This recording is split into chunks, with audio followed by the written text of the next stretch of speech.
Hello and welcome to Yes to You, the Lifeways podcast. Lifeways is the UK's largest team of support professionals who provide support for adults in the community. I'm Paul Crompton, Marketing and Communications Manager and podcast host, and I'm speaking to Richard Cunningham, Service Development Director at SIL, which operates 24 supported living services across the country. SIL is part of Lifeways. Each of these SIL services supports adults living in the community who are severely affected by mental ill health. Many have come from secure facilities or long-stay hospitals. Prior to SIL, Richard has a long background in working with homeless or at-risk people. Richard, welcome to Yes to You. Morning, Paul. Hi. Well, thank you very much indeed. Great, let's get started and let's start simple. How would you describe SIL in one sentence? So SIL, basically, as you've already said, we're an organisation who provides supported living. So that's basically, we have flats that we operate in partnership with an RSL, which is a social landlord, and we provide support to individuals there 24/7. So a typical service would have, say, 12 to 16 flats. Each individual living there would have their own tenancy. They could come and go as they please, but on site we have a team of mental health support staff supported by a well-trained manager and deputy and by our quality and practice team.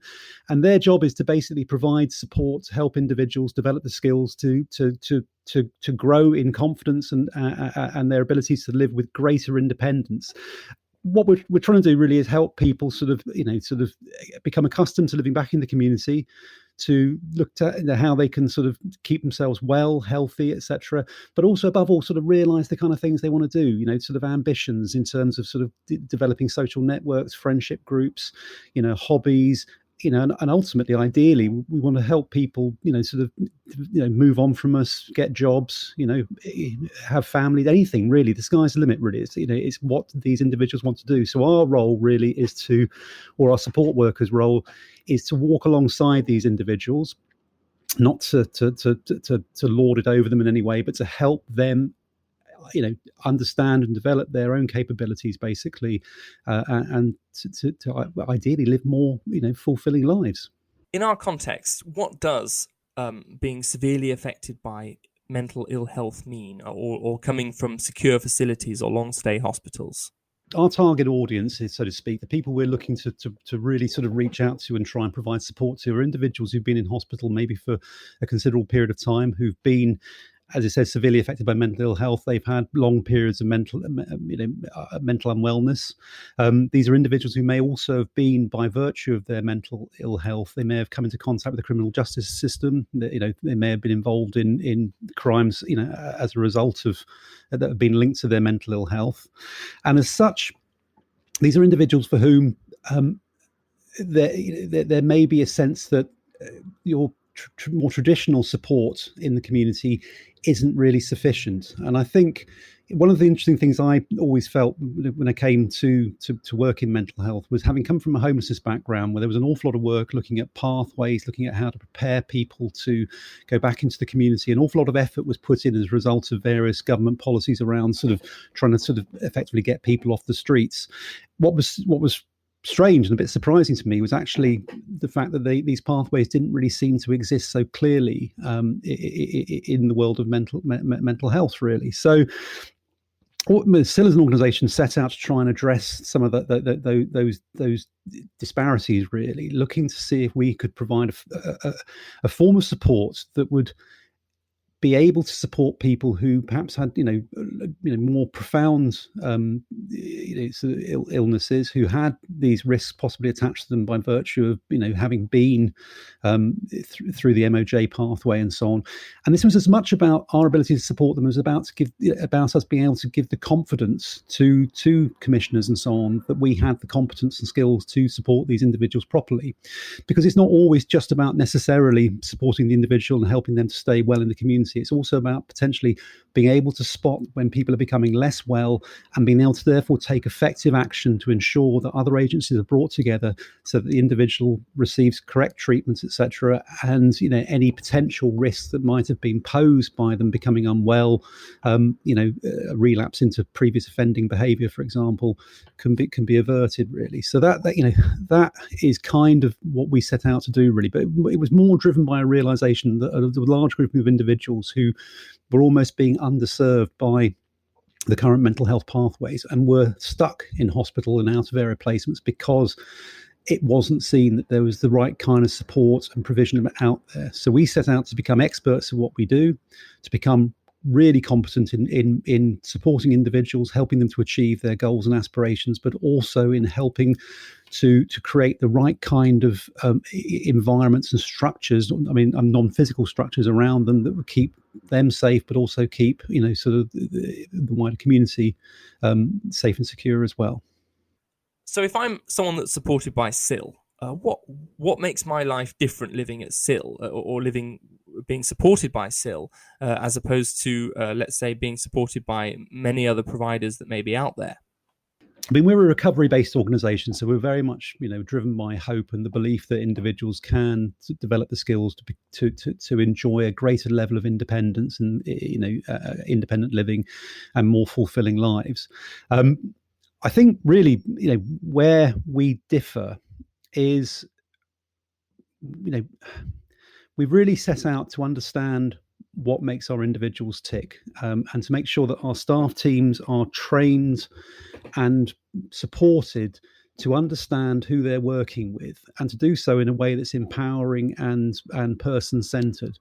But above all, we spend a lot of time developing our assessment process so that when people come to us and refer to us, we spend a lot of time getting to understand them, talking to them directly, but talking to those people around them, families, care teams, etc., to understand what's making the individual tick, to understand the context. For example, we have a lot of individuals who come to us with, significant histories, that involve, the Ministry of Justice, offending behaviour, etc. For example, we have something in the region of 33% of our residents or the people we support have a fire setting history or, a conviction for arson, if you want it in more blatant terms. And obviously that poses quite a significant issue for housing providers in the community and so on. And what we do is really to try to understand the individual, and above all, understand the context in which certain things may have happened. Were they ill at the time? What were some of the potential triggering factors? What are the things we need to look out for in the future to help keep this individual safe? And above all, what do we need to do if someone starts to become unwell? Who do we need to involve in terms of pulling things back together again, basically, and making sure that we can get help to that individual quickly? So we spend a lot of time developing our assessments so that we understand people, we understand what it is they want, we understand the histories, we understand how we can help them stay well. And we spend a lot of time training our staff to be able to understand that as well, to be able to understand the recovery plans and risk assessments that are put together as part of our assessment processes. And through our quality and practice team, which is a team of peripatetic mental health professionals, so we have mental health nurses, social workers, OTs, and so on, who support our teams through training, reflective practice, and supervisions to understand and to put into effect the plans that we're developing with individuals to support them. And I think that's kind of where we're successful. We really do understand who's coming to us. We understand how they want to be supported and how best we can support them. And, above all, we have, the ability to understand, what it is we need to do to help keep them well. So people we support at SIL have their own tendencies, but how does this fit in with them receiving support? In other words, who pays what? Yeah, as you said, our schemes are generally sort of between 12 and 16 self-contained flats. We run these in partnership with a housing association, and individuals do have their own tenancies. And that's part of the deal, basically. When people come to us, we want them to have their own high-quality accommodation, because actually I see that very much as being part of that road to recovery.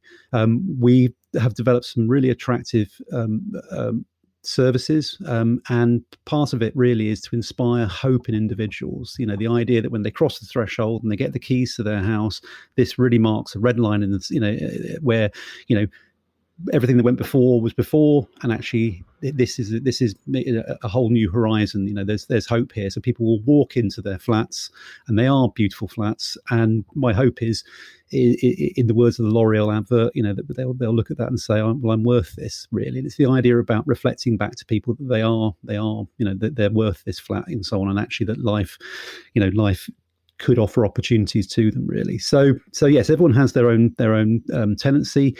And effectively, that's paid through housing benefits. So it's paid through people's, benefits, allowances, and so on. And that money is paid to the housing association, doesn't come to us. And basically, we provide support within the services. We have a staff hub there at sleep-in facilities, and that's paid through sort of contracts with health and social care. Right. So in this particular case, so in the case of people who are supported by SIL, the tenancy is in a sense linked to the support that they receive. So, for example, the person we support wouldn't move across town to let's say a house somewhere, and then we would deliver support there. I mean, how does that work? No, I mean, that is a model, obviously, and generally that's kind of called floating support, where you have a support team visiting someone's home and so on. No, I mean, in our instance, basically, we individuals are coming to us very often from long stay hospital placements, residential care, etc. The support is very much tied to the accommodation, and the idea basically is that people will stay in the scheme for a period of time, receive support, and then at a point where they feel ready to move on, they'll move on to to hopefully sort of further independent accommodation elsewhere. Our support doesn't necessarily go outside of that setting. I mean, I say that on occasion we have delivered some elements of support, and as I speak, actually, we're also experimenting with delivering support in the community as part of a step down project from our service, Moore House in Hereford. We were invited there by the local authority to provide support to 6 independent tenancies in the community. 3 of which are occupied by former tenants of ours, but 3 are also from individuals coming from another setting. So that is a bit of a new venture for us. But traditionally, our support is tied to the services that we run in conjunction with our housing association partners. Right. I think I remember writing about the case of an individual who's moved into one of those Hereford services, and essentially, in my understanding, the council or the local authority had built or had been involved in the construction of the property, of the different properties. And how did that work? No, it was a really great opportunity and kind of lovely. I mean, one of the hardest things of all is finding people move on accommodation. Really, when people come to us, one of the most difficult things, as we know, generally, housing is an issue for huge parts of society. So, people are moving on, they're waiting on housing lists, etc., or possibly going to the private rented sector. But I mean, this was a great opportunity, really, in that the strategic housing planner officer for Hereford County Council had working with one of their local providers, Connexus Housing Association, who are developing a mixed tenure estate just inside Hereford. As part of that development, she had negotiated that 6 houses, and they are 1-bedroom houses. So it's quite an unusual thing. You don't often see 1-bedroom houses, but they are over 2 floors. They have a garden. They come with a garden shed. Basically, she'd secured 6 of these for individuals with, histories of complex mental health, problems and so on, to move out into the community, really. And we were lucky enough to get 3 of our chaps into this scheme, as well as being offered the opportunity to run the support there, really, as well. So it's been in its early days, and we've been doing it for the last 2.5 months, but so far, I have to say, working in conjunction with local mental health and social service teams, it's been a great success. We had a really interesting meeting the other day, just catching up on the first 2.5 months. And I think everyone concerned just said how successful it's been, really. And so, and certainly the chaps and girls who've moved in are so far very happy. So it's something that I'm keen to see us do more of, really, because one of the things I've always felt is that, having done resettlement when I was in a different part of my life many years ago, you can see people drop off a bit of a cliff edge when they move from one provider to the next. So certainly the ability for us to follow the 3 guys from Moore House into the community and keep that consistent support going has been good for them, and it's been actually really enjoyable for us. Right. And is there a support threshold at SIL? So, for example, are there people whose needs would be lower, or people that we wouldn't support because they wouldn't be at our level? Are there people whose needs are more severe than we could support?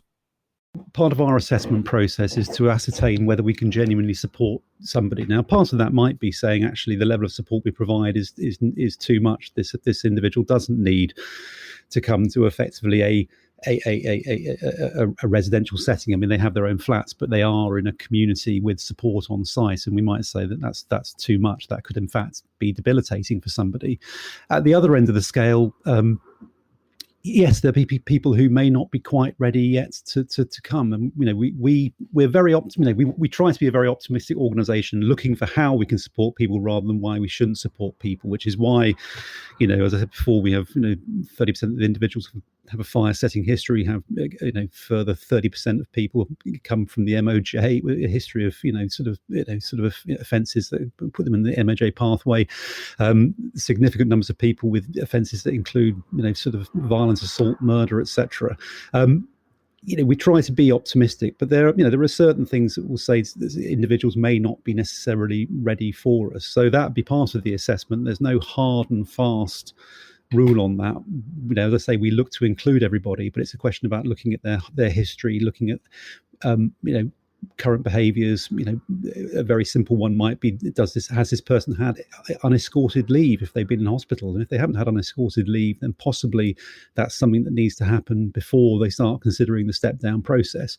But it's also very much about where they see they're at as well, really. So if someone's not showing a kind of awareness or a desire to engage with services and so on, possibly it's not quite the right time for them. So I would say there's no hard and fast criteria for exclusion. What we try to do is include everybody, but it is very much about that holistic assessment process that tries to help us understand how we would support somebody, what the risks might be, and how we would mitigate those risks.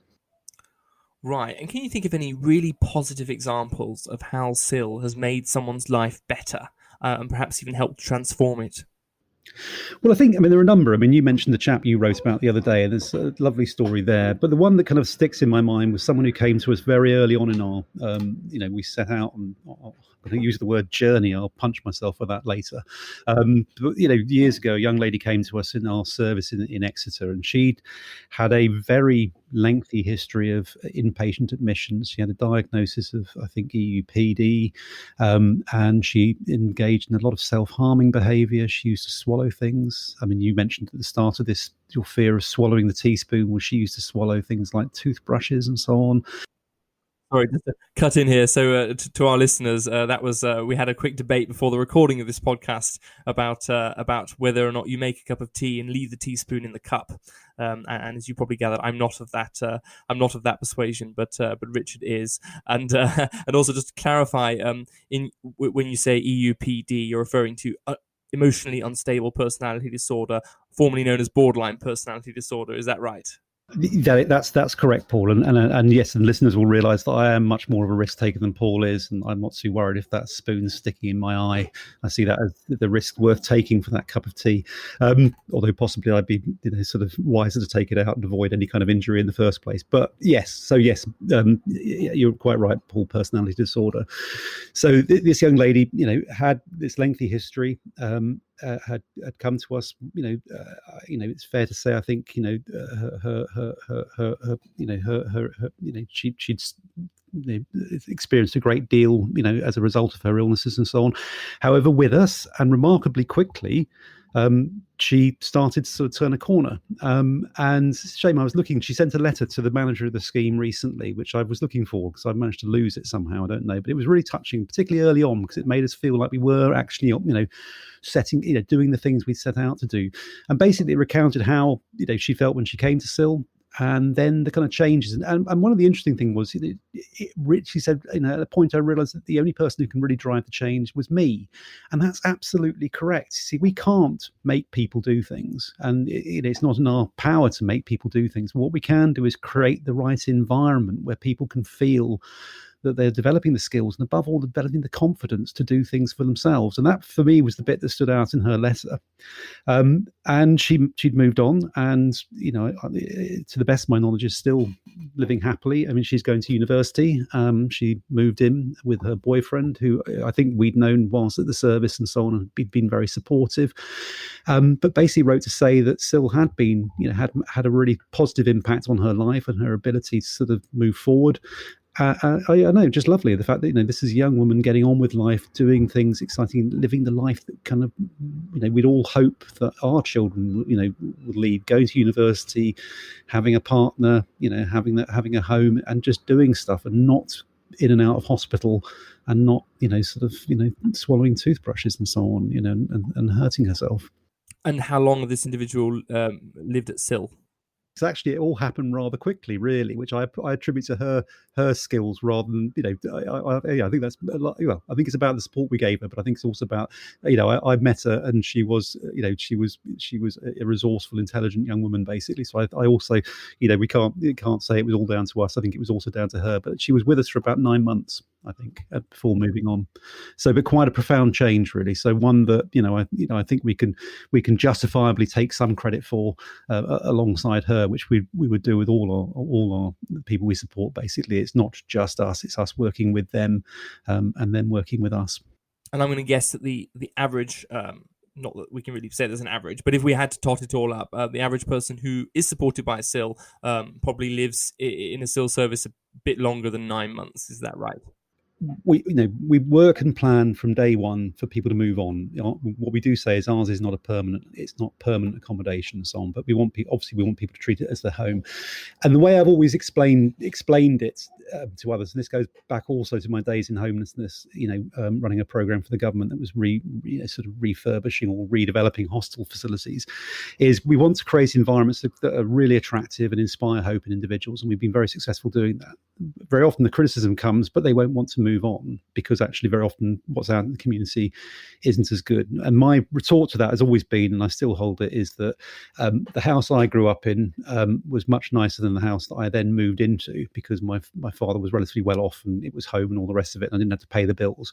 But ultimately, as much as I loved my dad, I was happy to move on because it was my own place and so on, and I didn't have dad. I didn't have to make excuses when I came home half cut from the pub and so on. So the reality is, ultimately, we don't want to be living with mum and dad as lovely as the house might be. So people will always move on when they feel it's ready for the right time for them to do so, because they want to spread their wings and get out and enjoy their independence. So I'm confident that the quality of accommodation is not a bar. People do, so I say we support people for as long as they feel is necessary. Ironically, there used to be a kind of standard support length of time in the old days of supporting people and so on, which is about, I think if I remember rightly, 18 months. And by that stage, you must have affected change. People must be moving on. That was always a bit of a nonsense, but you have to set a bar somewhere. You have to set a target somewhere, I believe, or I suppose. Ironically, that seems to be roughly how long people stay with us, about 18 to 22 months. And very lastly, can you think of anything you've learned while at SIL that you really feel is worth sharing with commissioners, funders, or family members, or individuals that we might support? Yeah, I mean, there is. I mean, as I said earlier on, we set out to become experts in what we do, and I think one of the things that's important also is recognise. I mean, and we, as an organisation, as I said before, we see ourselves as working alongside the people we support and recognising them as experts in their experience as well, really. And so, it's very much a partnership. I want to kind of reflect. It's interesting. Adam, in his podcast the other day, was reflecting on sometimes some of the tensions that you might get with commissioning environments and so on. And I think one of the things, particularly as we move into a new phase in the NHS with integrated care systems and so on, and again, the words like partnership and so on going on, is to emphasise. I think we achieve our successes when we work in partnership with people, and and that means working in partnership with the individuals we support, but also with our colleagues in health and social care, and with families and significant others of the people we support and so on, and with other wider partners such as the police, emergency services and so on, community services. That's when we're really successful. So we're supporting people in the community, and actually we can only do that by creating invisible, but structures around them that help the individual feel safe themselves and so on. And so I would say, the thing I've learned is to recognize that everyone in the room brings with them expertise. And if we did that and looked at things more as partnerships going forward, then probably we'd all benefit. Right, and thanks for partnering with me to produce this podcast, Richard. It's been a real pleasure to speak to you. Well, cheers, Paul. It's been, as always, a pleasure to speak to you. I hope it made sense. Absolutely. And thanks to you, the listener, for tuning in to this episode of Yes to You. If you want to know more about SIL and the work SIL does, please web search for SIL and Lifeways. We'll be releasing new episodes all about adult-supported and residential living every month, so if you haven't already, please do subscribe to this podcast. See you next time.